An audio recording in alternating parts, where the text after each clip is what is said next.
ஓம் சாய்ராம். ஸ்ரீரடி தெய்வம். அத்தியாயம் 9. பக்தரின் சமர்ப்பணங்கள். பாபாவின் ஆணைகளுக்கு கட்டுப்பட்டவர்கள் நன்மை அடைவதையும், கட்டுப்படாதவர்கள் துர்சம்பவங்களால் அவதியுறுவதையும் விளக்கும் விதமாக 9ஆம் அத்தியாயம் தொடர்கிறது. ஸ்ரீரடி யாத்திரையின் தனிச்சிறப்பு. ஸ்ரீரடியின் புனித யாத்திரைக்கு வரும் ஒவ்வொருவரும் பாபாவின் தரிசனத்துக்கு பின் பாபாவின் அனுமதியின்றி யாரும் ஸ்ரீரடியை விட்டு வெளியே செல்ல முடியாது. இது ஸ்ரீரடி யாத்திரையின் தனிச்சிறப்பு. மீறி செல்பவர்கள் சொல்லோனா துயரங்களை சந்திக்கின்றனர். அதைப்போல் எவரேனும் ஸ்ரீரடியை விட்டு வெளியேற வேண்டும் என்று பாபா நினைத்தால் அல்லது அவரால் கேட்டுக்கொள்ளப்பட்டால் அதற்கு மேல் அவர் தங்கி இருக்கவும் முடியாது. பாபாவை தரிசித்த பின் வணக்கம் சொல்லி விடைபெறும் பக்தர்களுக்கு பாபா சில அறிவுரைகளை உட்குறிப்பாக வழங்குவார். அவர் சொல்வதை அனைவரும் பின்பற்றி நடக்க வேண்டும். அதுவே அவர்களுக்கு நன்மையை அளிக்கும். இவ்வாறு பின்பற்ற தவறி பாபாவின் தூண்டுரைகளுக்கும் மீறி நடப்பவர்கள் பல விபத்துகளை சந்திக்கிறார்கள். அந்நிகழ்ச்சிகளை காண்போம். தாத்யா கோத்தே பாட்டிலின் குதிரை வண்டி பயணம். தாத்யா கோத்தே பாட்டில் ஒருமுறை கடைவீதிக்கு தன் குதிரையில் செல்ல நினைத்தார். தன் குதிரையில் சென்று கொண்டிருந்த அவர் திடீரென மசூதிக்கு சென்று பாபாவை வணங்கிவிட்டு பின்னர் கோபர்காவன் கடைவீதிக்கு செல்ல நினைத்தார்.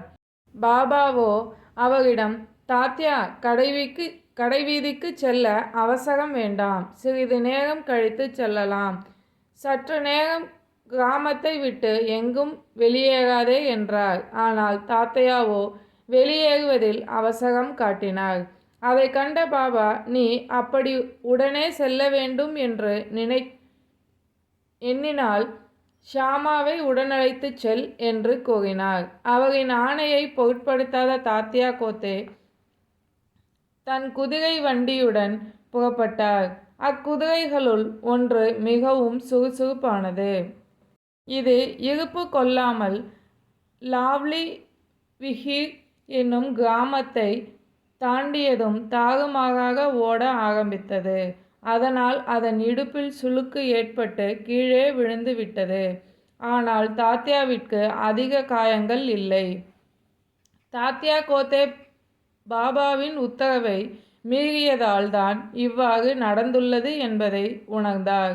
இதுபோல தான் வேறு ஒரு சந்தர்ப்பத்திலும் கோல்ஹர் கிராமத்திற்கு செல்லும்போது குதிரை வண்டி இதே நிலைக்கு ஆளானது. ஐரோப்பிய பெருந்தகையின் அனுபவம். ஸ்ரீரடிக்கு ஒருமுறை ஒரு ஐரோப்பிய பெருந்தகை ஒரு குறிக்கோளுடன் வந்திருந்தார். அவர் பாபாவை சந்திக்க நானா சாஹிப் அறிமுகம் குறிப்பும் கையில் வைத்திருந்தார்.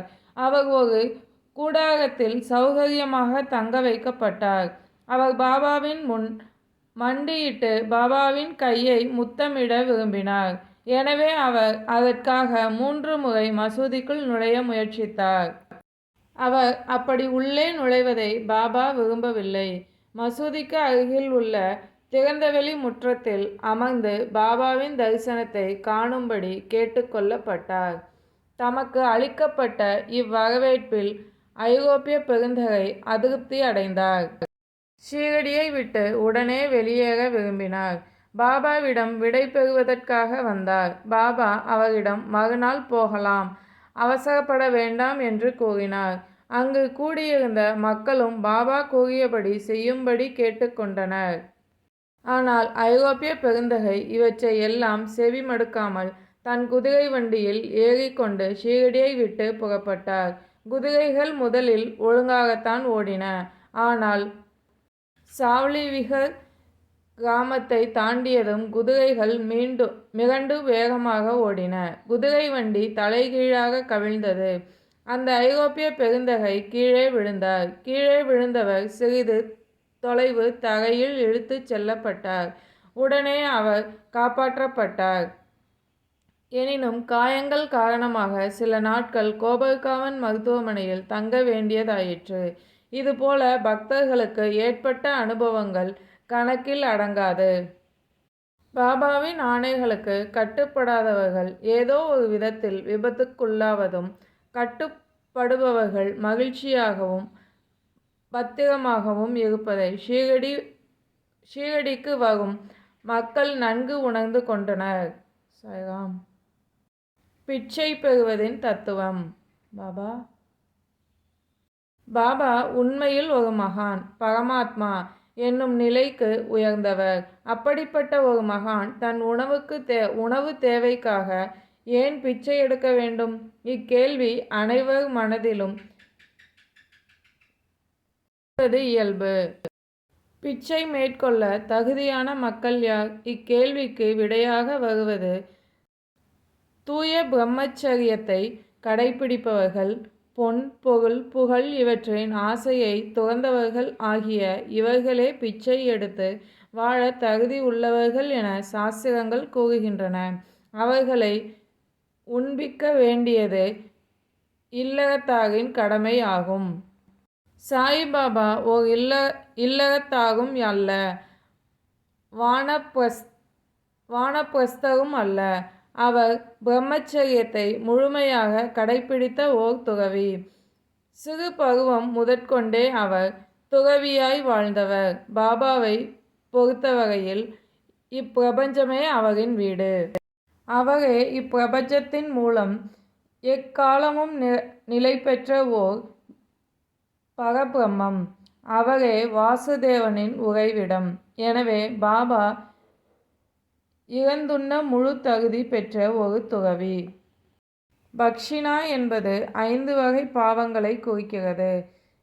இல்லறத்தார் உணவுப் பொருட்களை கொண்டு உணவு தயாரிக்கும் போது 5 செயல்களை மேற்கொள்ள வேண்டியுள்ளது. சுண்டனி பொடியாக்குதல், பேஷனி அரைத்தல், உதப்கும்பி பாத்திரங்களை கழுவுதல், மார்ஜனி கூட்டி பெருக்கி சுத்தம் செய்தல், சுள்ளி அடுப்பு பற்ற வைத்தல். இச்செயல்முறைகள் நடைமுறைப்படுத்தப்படும்போது ஏராளமான நுண்ணுயிர்களும் சிறு ஜந்துக்களும் கொல்லப்படுவதற்கு இவை காரணமாகின்றன. இதனால் இல்லறத்தார்கள் பாவம் செய்தவர்களாகிறார்கள். இப்பாவத்திற்கு பரிகாரமாக 6 வகையான பரிகாரங்களை சாஸ்திரங்கள் பகிர்கின்றன.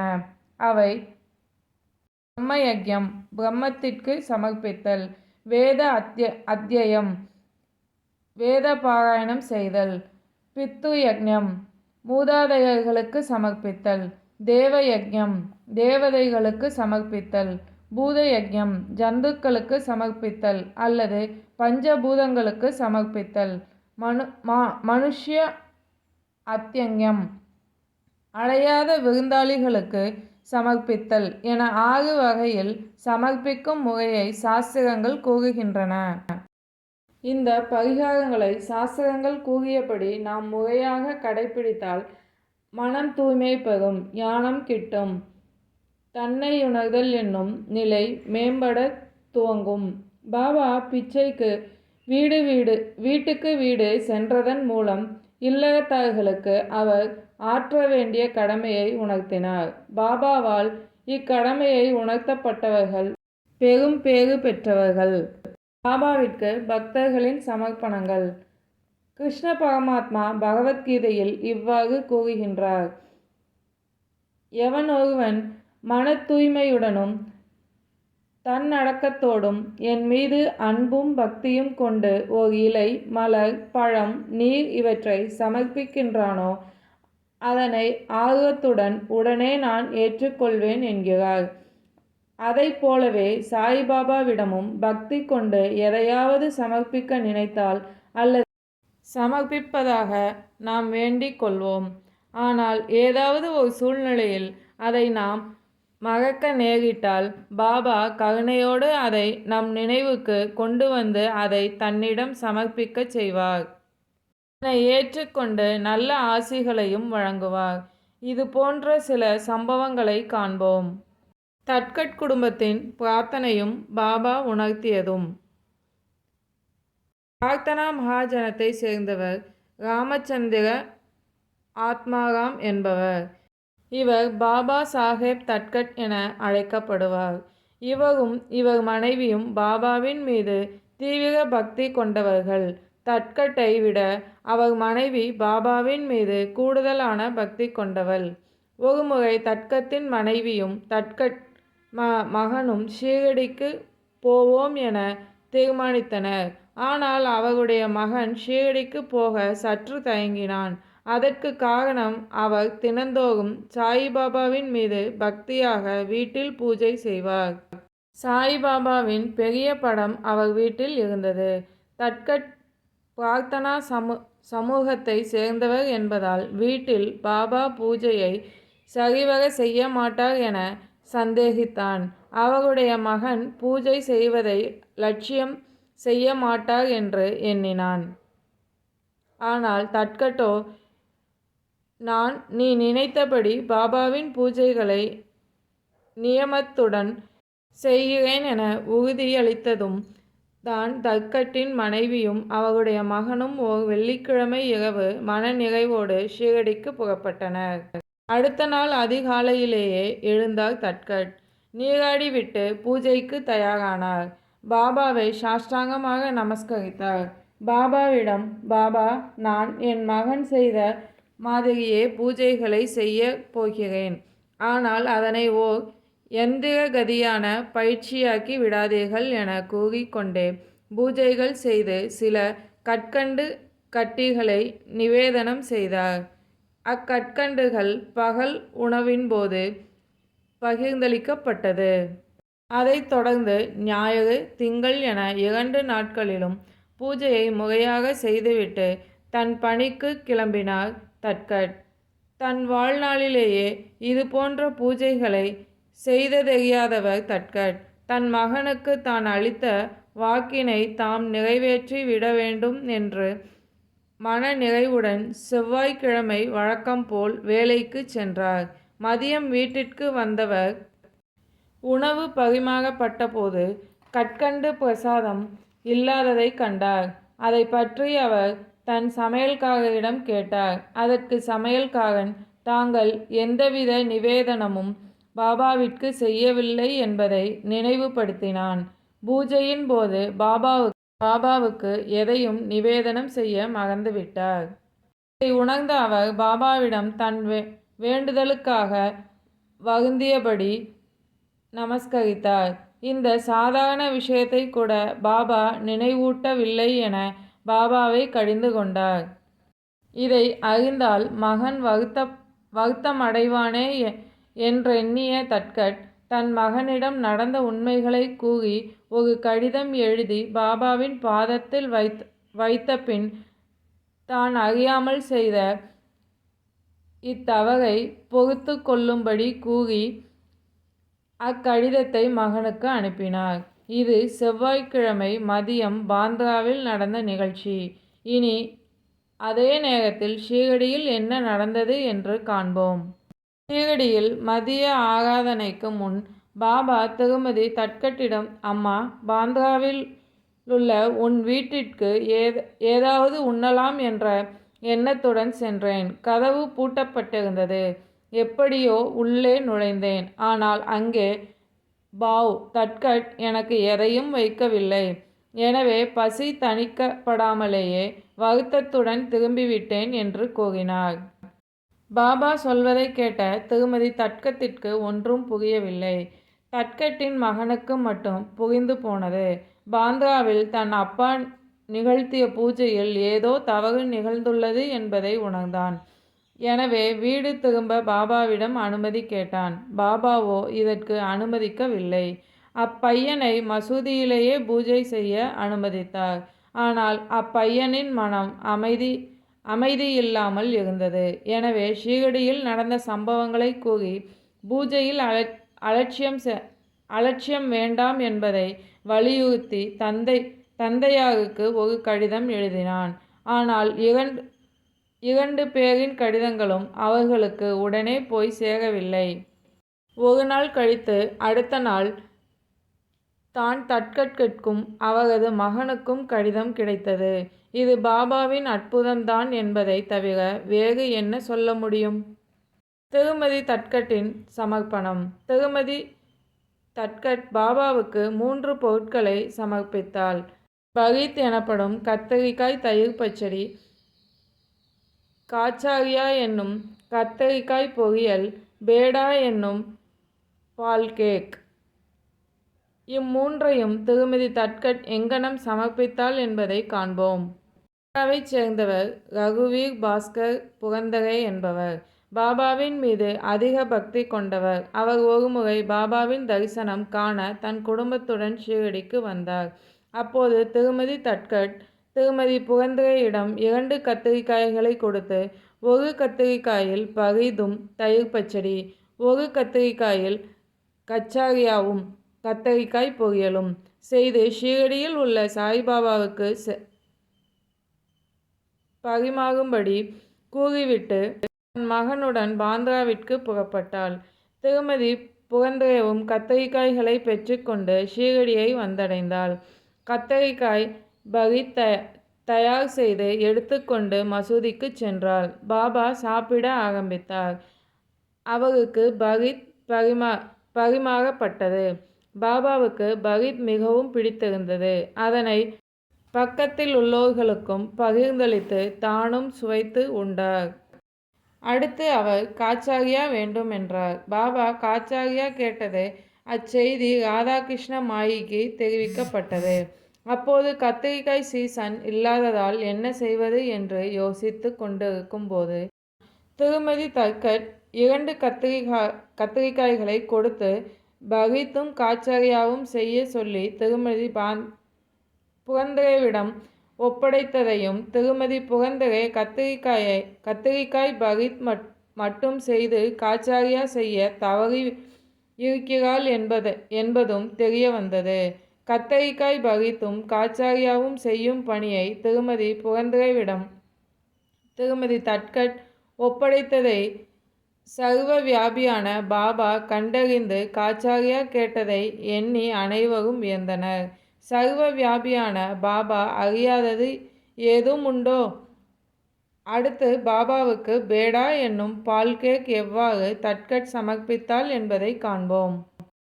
கோவிந்த பாலாராம் மான்கர் என்பவன் 1915ஆம் ஆண்டு தந்தைக்கு திதி செய்வதற்காக ஷீரடி செல்ல திட்டமிட்டான். ஷீரடி செல்வதற்கு முன் திருமதி தட்கட்டை பார்க்க வந்தான். அப்போது தட்கட் பாபாவுக்கு ஏதாவது கொடுத்தனுப்ப வேண்டும் என நினைத்தாள். வீடு முழுவதும் தேடினாள். முன்னமே நிவேதனம் செய்த பால்பேடா ஒன்றை தவிர வேறு எதுவும் கிடைக்கவில்லை. அதனை தன் தந்தைக்கு திதி செய்ய வேண்டிய சூழ்நிலையில் துயரத்தில் இருந்த கோவிந்திடம் பால்பேடாவை கொடுத்து பாபாவிடம் கொடுக்கும்படி கூறினாள். திருமதி தட்கட்டிடம் அந்த பேடாவை வாங்கி கொண்டு கோவிந்த் ஷீரடிக்கு புறப்பட்டான். பாபாவை தரிசிக்க சென்ற அவன் அந்த பேடாவை எடுத்துச் செல்ல மறந்துவிட்டான். பாபா தன்னிடம் பேடாவை கோவிந்த் தருவான் என எதிர்பார்த்தார். பாபாவும் பொறுமையாக இருந்தார். மறுபடி மாலையிலும் பாபாவை தரிசித்தான் கோவிந்த். அப்போதும் பேடாவை எடுத்துச் செல்ல மறந்துவிட்டான். பாபா பொறுக்க இயலாதவராய், எனக்கு நீ என்ன கொண்டு வந்திருக்கிறாய் என்று கேட்டார். ஏதும் கொண்டு வரவில்லை பாபா என கோவிந்த் பதிலளித்தான். நீ புறப்படும் போது அந்த அம்மா உன்னிடம் இனிப்பு பலகாரம் கொடுத்து அனுப்பவில்லையா என்று கேட்டார். குறிப்பாக பாபா கேட்டதும் தான் கோவிந்திற்கு திருமதி தட்கட் தன்னிடம் இனிப்பு பேடா ஒன்றை கொடுத்து பாபாவிடம் கொடுக்கச் சொன்னது நினைவுக்கு வந்தது. கோவிந்த் பாபா கூறியதை கேட்டதும் வெட்கமடைந்தான். பாபாவிடம் மன்னிப்பு கேட்டபடி தான் இருந்த இடத்திற்கு சென்று பேடாவை கொண்டு வந்து பாபாவிடம் தந்தான். பாபாவும் அதனை ஆர்வமாக வாங்கி தன் வாயில் போட்டுக்கொண்டார். இவ்வாறு திருமதி தட்கட்டின் சமர்ப்பணங்களை பாபா மகிழ்வோடு ஏற்றுக்கொண்டார். மனிதரின் பக்தியை கடவுள் எவ்வாறு ஏற்றுக்கொள்கிறார் என்பதை ஒரு கீதை ஸ்லோகத்தின் மூலம் உணரலாம். இதோ அந்த ஸ்லோகம். மனிதன் எவ்விதம் என்னை நம்புகிறார்களோ அவ்விதமே நான் அவர்களை கொள்கிறேன் என்பதே அது. அனைத்து உயிரினங்களிலும் பாபா. திருமதி தட்கட் ஷீரடியில் ஒரு வீட்டில் தங்கியிருந்தாள். அவ்வீட்டில் மதிய உணவு தயாராகி கொண்டிருந்தது. பதார்த்தங்களை பரிமாறி கொண்டிருக்கும் போது அங்கே வீட்டு வாசலில் ஒரு நாய் பசியுடன் குரைக்கத் தொடங்கியது. நாய்க்காக இறக்கப்பட்ட திருமதி தட்கட் உடனே எழுந்து ஒரு ரொட்டி துண்டை போட்டாள். மிகுந்த பசியோடு இருந்த நாய் உடனே அதை விழுங்கிவிட்டது. பிறகு அன்று மதியம் திருமதி தட்கட் மசூதிக்கு சென்றாள். சாய்பாபா அவளிடம், அம்மா, நான் பெருமளவு திருப்தியுறும் வகையில் என் பிராணன்கள் யாவும் நிறைவு பெற்றன. இது போலவே எப்போதும் நடப்பாயாக. இது உன்னை நன்னிலையில் வைக்கும். இம்மசூதியில் அமர்ந்த நான் என்றும் பொய் பேச மாட்டேன். என்னிடம் இவ்விதமே இரக்கம் கொள்வாய் என்று கூறினார். முதலில் பாபா அவளிடம் கூறியது, அம்மா, பசியாக இருப்போருக்கு முதலில் உணவளித்த பின் நீ உண்ண வேண்டும். இது நன்றாக உணர்ந்து கொள் என்று கூறினார். இதன் பொருள் திருமதி தட்கட்டிற்கு விளங்கவில்லை. எனவே பாபாவிடம் அவள், நானே உணவுக்கு மற்றவர்களை சார்ந்து வாழ்கிறேன். நான் எவ்வாறு தங்களை உண்பித்திருக்க முடியும்? ஒன்றும் விளங்கவில்லையே பாபா என்றாள். உடனே பாபா அவளிடம், நீ அளித்த அந்த கவர்ச்சிமிகு ரொட்டியை உட்கொண்டு நான் மனப்பூர்வமாக திருப்தியடைந்தேன். நீ அளித்த உணவு என் வயிற்றை நிரப்பியது. உணவு பரிமாறும்போது பசியோடு இருந்த ஒரு நாய்க்கு ரொட்டி துண்டு அளித்தாயே, அந்த நாய் என்னோடு ஒன்றியது. எல்லா உயிரினங்களிலும் நான் நிறைந்திருக்கிறேன். பூனைகள், நாய்கள், பறவைகள், ஈக்கள், எறும்புகள், பசுக்கள் என அனைத்து உயிரினங்களும் வேண்டியவைதான். நான் அவைகளின் உருவங்களில் உலாவிக் கொண்டிருக்கிறேன். அனைத்து உயிரினங்களிலும் என்னை காண்பவன் என்னால் நேசிக்கப்படுவான். எனவே தெய்வத்தையும் பேதத்தையும் மறந்து இன்று செய்ததைப் போல உயிரினங்களுக்கு உணவளித்து அதன் மூலம் எனக்கு சேவை செய் என்று கூறினார். திருமதி தட்கட் இவ்வமுத மொழிகளை கேட்டு உருகினாள். அவளது கண்கள் பனித்தன. இவ்வுலகில் வாழும் அனைத்து உயிரினங்களிலும் நாம் இறைவனை காண வேண்டும் என்பதே இதன் மூலம் உணர்த்தப்படும் நீதி. உபநிடதங்கள், பகவத்கீதை, பாகவதம் என பக்தி இலக்கியங்கள் அனைத்துமே ஜீவராசிகள் அனைத்திலுமே கடவுளை காண வேண்டும் என்றுதான் வலியுறுத்துகின்றன. இதைப்போல தொடரும் பல அத்தியாயங்களிலும் உபநிடத்தின் போதனைகளை எவ்வாறு நடைமுறைப்படுத்த வேண்டும் என்பது பற்றி பாபா பல இடங்களில் விளக்கியுள்ளார். சாய்பாபாவோட ஆசீர்வாதத்தால் 9வது அத்தியாயம் நல்லபடியாக பாராயணம் பண்ணிட்டோம்.